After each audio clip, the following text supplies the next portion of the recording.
இயேசுவுக்கு செல்ல பிள்ளை. அவர் அன்புக்கு ஈடு இல்லை, இணை இல்லை. ஆமென். அருமையா பெரியவர்களே, இந்த பகுதி வாழ்கிற அன்பு மக்களே, இயேசு அருமையாய் சொன்னார், அவர் அன்புக்கு ஈடு இல்லை, இணை இல்லை என்று. உண்மையாகவே ஆண்டவர் இயேசு என்ற ஒரு மனிதர் இருந்தார். அவருக்கு ஈடு இல்லை, இணை இல்லை. அவருக்கு எதிர்வாய் ஈடு இல்லை, இணை இல்லை. அருமையான பாடல். அப்படிதான் நாங்கள் வைத்திருக்கிற வேதத்தில் கூட சொல்லுது. ஒரு பணக்கார ஒரு மனிதர் இருந்தார். அவருக்கு 2 மகன்கள். ஒரு மகன் 2 பேரும் வேலை செய்து வயல்களிலே வேலை செய்ய காலங்கள் உண்டு. அவர்கள் அப்படியா வேலை செய்த நாட்களிலே 2 பேரும் வேலை செய்ய ஒரு மனிதன் ஒரு இளைய பிள்ளை, அவருக்கு தகப்பனாருக்கு செல்ல பிள்ளை போல. அந்த செல்ல பிள்ளை தன் தகப்பனாரோடு உறவாடி, சகோதரனோட உறவாடி ரொம்ப வாழ்க்கை சந்தோஷமா சென்றது. சந்தோஷமா செல்கிற காலத்துல அந்த இளைய மகன் என்ன பண்ண, சின்ன பையன் என்ன பண்ணனா, தகப்பனுடைய அன்பை விட்டு வெளியே வந்தான். தகப்பனுடைய பாசத்தை விட்டு வெளியே வந்தான். ஏன் வந்தானா, அவன் வெளியே வந்த பிறகு அவனுக்கு பழக்கங்கள் வேற மாதிரி ஆயிடுச்சுங்க. அவன் பழக்கம் வேற வேறு. ஏன் உலகத்தை, தகப்பனுடைய பாசத்தை விட்டு வெளியே வந்த பிறகு அவனுடைய பழக்கமே வேற மாதிரி ஆயிடுச்சு.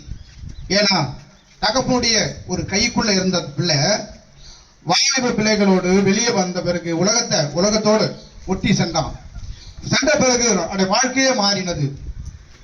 உலகத்தை சொன்ன பிரகாரத்துல அவன் நண்பர்கள் சொல்றாங்க, நம்ம செலவு பண்றதுக்கு காசு வேணும், நம்ம ஜாலியா இருக்கலாம், காசு வேணும். அவன் சொல்றான், அப்பா காசு இல்லைன்னு சொல்றான். உன் தகப்பனார் கிட்ட தான் பணம் நிறைய இருக்குதா, போய் கேளு. உன் தகப்பனார் இடத்துல போய் கேளு. உன் தகப்பனார் ரொம்ப பணம் இருக்குது, வசதி இருக்கு, சொத்து இருக்கு, போய் கேளுன்னு சொல்றாங்க இந்த உலகத்தார்கள். அந்த வாலிப பையன் உலகத்தாருடைய பேச்சை கேட்டு தன் தகப்பனாருடைய இடத்துல போயிட்டு கேட்கிறான், தகப்பனே எனக்கு பணம் கொடுங்க. பணம் இல்லைன்னு சொல்றாரு அந்த தகப்பன் வருத்தத்தோடு. ஆனா சொல்றான், இல்லைனா பணம் இல்லைனா என் சொத்தை திருத்தி கொடுங்க, சரிபாகமா அண்ணனுக்கு பாதி எனக்கு பாதி கொடுன்றான். அப்படியே அந்த தகப்பனார் தன் பாசத்தை அடக்கி கொண்டு மகன் கேட்டான அவனுக்கு சொத்துல பாதி பிரிச்சு கொடுக்கிறார். அந்த சொத்தை பாதி எடுத்துட்டு போயிட்டு தன் நண்பர்களோடு சேர்ந்து வீணான பழக்கத்தோடு சேர்ந்து வீணான குடியோடு வெடியோடு எல்லாத்தையும் அழிச்சிட்டான். அவன்கிட்ட காசு இல்லை, பணம் இல்லை. அவன் ரொம்ப வருத்தமாகறான், வேதனையாகிறான், துக்கமாகறான், துயரமாகறான். அவனால் ஒன்னும் சமாளிக்க முடியல. நண்பர்கள் ஒவ்வொருத்தா பணம் இல்லைன்னு பிரிந்து சென்றார்கள். பணம் பிரிந்து சென்ற பிறகு அவன் என்ன பண்றான், அவனால ஒண்ணுமே இல்லை, காசு இல்லைனால அவன் புத்தி தெளிந்து தன் தகப்பன் நினைக்கிறான், ஐயோ நம்ம தகப்பான இடத்துல எத்தனை கூலிக்காரர்கள் திருப்தியா சாப்பிடுறாங்க, நல்லா வேலை செய்கிறாங்க, சந்தோஷமா இருக்கிறார்களே, நான் இந்த பழங்களோட பேச்சை கேட்டு நான் வந்து எல்லாத்தையும் அழிச்சிட்டேனே, எனக்கு அன்பு சொல்ல யாரும் இல்லையே, எனக்கு அன்பு காட்ட யாரும் இல்லையே, எனக்கு பாசமா பேச யாரும் இல்லையே, எனக்கு தயவா பேச யாரும் இல்லைன்னு ரொம்ப வருத்தப்படுறான். வருத்தப்பட்ட பிறகு அதுதான் வேதம் கூட சொல்லுது, வருத்தப்பட்டு பாரம் சுமக்கிறவர்களே நீங்கள் எல்லாரும் இடத்தில் வாருங்கள், நான் உனக்கு இளைப்பாறுதல் தருவேன் என்று. அந்த மாதிரி அவன் வருத்தப்பட்டு பாரப்பட்டு துக்கப்பட்டு துயரப்பட்டு தன் தகப்பான இடத்துல சென்றான். தகப்பான இடத்துல சென்ற பிறகு தகப்பன் தூரத்துல இருந்து பார்க்கிறார்.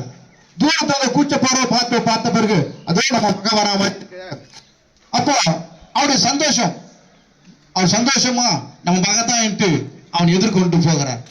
தன் பிள்ளை வரான். பிள்ளையை பார்த்த உடனே பாசம் அவருக்கு ஒன்னும் புரியல. அந்த பாசமாகப்பட்டது ஒரே அழகு கட்டி பிடிச்சி புரண்டு அழறாரு. மகனை பார்த்தா அழுக்கு வஸ்திரம், கால செருப்பு இல்ல, கைக்கு மோதிரம் இல்ல, ரொம்ப கஷ்டமாகுது. உடனே மகனை கூப்பிட்டு அணைச்சு அவனை குளிப்பாட்டி அவனுக்கு ஆட்களை கூப்பிட்டு ஒரு நல்ல கன்று அடிங்க, என் மகன் காணாமல் போனான், திரும்ப கிடைத்துட்டான். அப்ப அந்த சந்தோஷத்தை தாங்க முடியாத அப்படிப்பட்ட ஒரு சந்தோஷம். அப்ப அந்த ஊருக்கு நல்ல ஒரு கிடா வெட்டி இப்போ பங்கன் பண்றார், நல்ல பங்கன் பண்ணி சந்தோஷமா இருக்கிறாங்க. ஏன்னா இயேசு என்ற அன்பு அப்படித்தான். மனிதர்கள் பிரிப்பார்கள், மனிதர்கள் கெட்ட வழியில கொண்டு போவார்கள், மனிதர்கள் கெட்ட சிந்தையோடு சேருவார்கள். ஆனா இயேசு அன்பு அப்படி இல்லைங்க. இந்த அன்பில்லா உலகத்துல அன்பை காட்டுகிறவர் இயேசு. அன்பை கொடுக்கிறவர் இயேசு. இயேசு என்று சொன்னாலே எல்லாம் கிடைக்கும். இயேசு சொன்னாலே வியாதிகள் நீங்கும். இயேசு என்று சொன்னாலே துக்கங்கள் நீங்கும். இயேசு என்று சொன்னாலே நம்முடைய வாழ்க்கை மாறும். நமக்கு துக்கங்கள் மாறும், நம்முடைய முகசுதிகள் மாறும், நமக்கு கெட்ட சிந்தைகள் மாறும், கெட்ட பழக்கங்கள் மாறும், கெட்ட பிள்ளைகளோடு கெட்ட நண்பர்களோடு சேர்ந்து பழக்கம் வழக்கம் எல்லாமே மாறிப்படும். ஏன்னா இயேசு அப்படிப்பட்ட மாமனிதர். அந்த இயேசு எங்களுக்கு கொடுத்த அற்புதங்கள், எங்கள் செய்த வாழ்க்கையில செய்ததை போல உங்களுக்கும் செய்வார் என்று நாங்கள் விசுவாசிக்கிறோம். ஆமென்.